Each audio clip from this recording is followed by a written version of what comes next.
Friends, ఈ రోజు మనం ఉక్సులు పట్టి పర్ఫెక్ట్ గా ఫిట్టింగ్ కరెక్ట్ గా రావాలంటే ఈ టిప్స్ వాడండి. చాలా చక్కగా వస్తుంది. 1.5 ఇంచ్ వెడల్పు మీద ఓన్లీ లైనింగ్ తీసుకోండి. దీనికి ఒరిజినల్ కలపబాకండి. తర్వాత బ్లౌజ్ మొత్తం కుట్టుకున్న తర్వాత చక్కగా ఇలా మడత పెట్టేసి ఇలా పాదం మందం ఖర్చు. ఇది ఉక్సులు పట్టి కాబట్టి కొంచెం ఎక్కువగానే ఖర్చు పట్టుకోండి, ఎందుకంటే ఇది ఉక్సులు పెట్టినా కూడా పిగిలి రాకుండా. తర్వాత వచ్చేసి ఒక చిన్న ఫిల్ట్కి ఇలా పెట్టుకోవాలి. ఎక్కడ మధ్యలో డాట్ ఉంటుంది చూడండి, ఆ డాట్ దగ్గర ఈ మెయిన్ ఇది ఒక ఫిల్టేనండి, మనకి షేప్ను కరెక్ట్గా ఇవ్వడానికి. ఇలా మనం కట్ చేసిన తర్వాత ఇప్పుడు మనం ఏం చేయాలంటే దీన్ని కరెక్ట్గా ఇలా గీరి చక్కగా ఎడ్జ్కి ఒక కుట్టు వేసుకోవాలి. ఇలా చూడండి, ఇలా వేసేసిన తర్వాత ఇప్పుడు మనం నెక్స్ట్ ఏం చేయాలంటే దీన్ని కొంచెం మందంగా ఉండేటట్టు ఒక 1/2 ఇంచ్ వెడల్పు మీద ఈ పట్టీని వేసుకోవాలి. చూడండి ఎంత చక్కగా వచ్చిందో. వీటిని కట్ చేయొద్దు, లోనకు మలవండి. ఇలా మలిచేసి పర్ఫెక్ట్గా ఇలా పెట్టండి.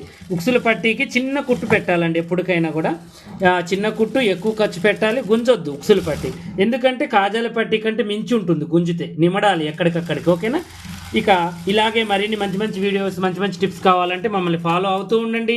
పెద్ద వీడియోస్ కోసం అయితే మన పాషా టైలర్ యూట్యూబ్ ఛానల్ చూసి చక్కగా సబ్స్క్రైబ్ చేసుకోండి. ఈ మధ్యకాలంలో డ్రెస్ క్లాసులు కూడా పెడుతున్నాను. మీరు నేర్చుకోవాలని ఇంట్రెస్ట్ ఉన్న వాళ్ళు చక్కగా యూట్యూబ్ ఛానల్ని సబ్స్క్రైబ్ చేసుకోండి. బ్లౌజ్ మొత్తం ఇప్పుడు లోడింగ్ క్లాసులు నడుస్తున్నాయండి. ఫ్రంట్, బ్యాక్, షేప్ బెల్ట్ ఇవన్నీ లోడింగ్స్ ఎలా చేయాలో అది కూడా చూడండి పాషా టైలర్ యూట్యూబ్ ఛానల్లో.